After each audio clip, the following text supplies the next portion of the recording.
সৰভোগৰ তিনি যুৱকৰ সপোন লাখপতি হোৱাৰ।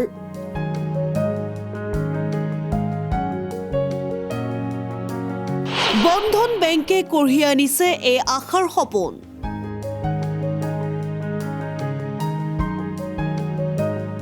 বন্ধন বেংকে বহুতক দিছে বহুত কিবা কিবি, সলনি কৰিছে বহুতৰ জীৱনৰ গতিপথ। বন্ধন বেংক হৈ পৰিছে বহুতৰ আশাৰ ভৰসা।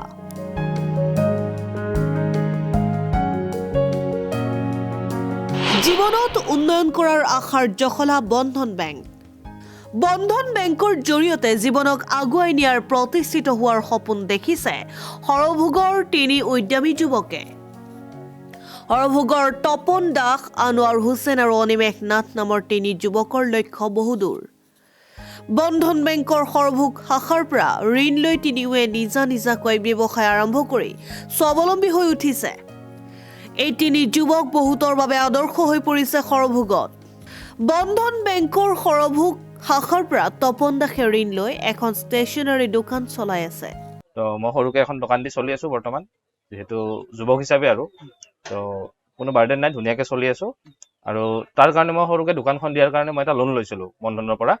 তো খুবেই ধুনীয়া, মই ভাল পাইছোঁ আৰু খুবেই ইণ্টাৰেষ্টটো কম, 1 পইণ্ট কিমান। গতিকে তাৰ কাৰণে মই উপকৃত হৈছোঁ আৰু ৰাইজকো মই অনুৰোধ জনাইছোঁ, কাৰোবাৰ যদি লোন ল'ব মন আছে বন্ধনৰ পৰা লওক আৰু উপকৃত হওক। কিমান টকা লৈছিলে? মই 30,000 টকা লৈছিলোঁ আৰু ধুনীয়া টাইম টু টাইম, আৰু প্ৰচেছটো ইমান ধুনীয়া, মানে মই গৈছোঁ এদিনতে হৈ গৈছে মোৰ লোন। পৰিকল্পনা কি আছিল? ভৱিষ্যত যদি মোৰ ভালে ভালে দোকান চলি থাকে মই নিশ্চয় ল'ম। আনোৱাৰ হুছেইন নামৰ যুৱকজনে এখন গেলামালৰ দোকান চলাই আছে।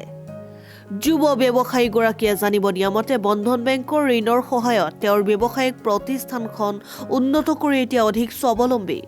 মই যোৱাবাৰ লোন লৈছিলোঁ 30,000 পৰাই লৈছিলোঁ। 30,000 পৰা লোন লৈ সেইটো পৰিশোধ হোৱাৰ পিছত আকৌ ছেকেণ্ড লোনো লৈছোঁ, বৰ্তমানলৈ চলি আছে। বাকী এনে অসুবিধা আমি একো পোৱা নাই, ভালে পাইছোঁ। চাৰিওফালৰ পৰা আমাৰ ডেইলি কালেকশ্যন হয়, তো ডেইলি কালেকশ্যনৰ কাৰণে আমাৰ ছেভিংছটো ভাল হৈছে। সেইটো হিচাপত আমি যিখিনি পাৰিছোঁ 100, 200, 500 যাই যিখিনি পাৰিছোঁ দিছোঁ, ছেভিংছ হৈছে। সময়ত আমি যেতিয়া লাগিছে আমি উইড্ৰলো কৰিছোঁ পইচাখিনি একেলগত, তাত কোনো বাধা নাই। আৰু প্ৰথম যেতিয়া আমি ডিপজিট কৰিছিলোঁ একাউণ্টছ খুলি, মোটামুটি 20 দিনমানৰ ভিতৰত আমাৰ লোনটো হৈ গৈছিল সিহঁতৰ। এতিয়া মোৰ বেছি নাই আৰু, মানে 30,000 পৰা লৈছিলোঁ। ছেকেণ্ডতো মই 30,000 লৈছিলোঁ, মাজতে এবছৰ মই ড্ৰপ দিছিলোঁ, মানে দৰকাৰ হোৱা নাছিলে, পিছলৈ আকৌ ল'লোঁ মই। এতিয়া চলি আছে মোৰ মোটামুটি 26-27টামান কিস্তি গ'ল, অসুবিধা একো নাই। সেইটোতো সাপ্তাহিক হয় আমাৰ। পৰিকল্পনা আছে, ল'ম। এইটো ল'লে আমি আকৌ এইটো উঠাৰ পিছত আমি বেছিকৈ ল'ম এইবাৰ, পৰিকল্পনা আছে। কাৰণ কিয় আমাৰ তাত ইণ্টাৰেষ্ট ৰেটটো বহুত কম আছে, আমি বাকীবিলাকতকৈ পাইছোঁ। আমি লোন লৈ বিজনেছতে লগাই আছোঁ, দোকান চলাই আছোঁ। অনিমেষ নাথ নামৰ এই যুৱকজনে বন্ধন বেংকৰ পৰা ঋণ লৈ সৰভোগত আৰম্ভ কৰিছে এখন বস্ত্ৰ প্ৰতিষ্ঠান। বন্ধন বেংকৰ ঋণৰ সহায়ত যুৱকজনে নিজৰ ব্যৱসায়িক প্ৰতিষ্ঠান চলাই নিজেও অধিক স্বাৱলম্বী হৈ উঠিছে। মই বন্ধন বেংকত যোৱা 4 বছৰ ধৰিয়ে লোন লৈ আছোঁ।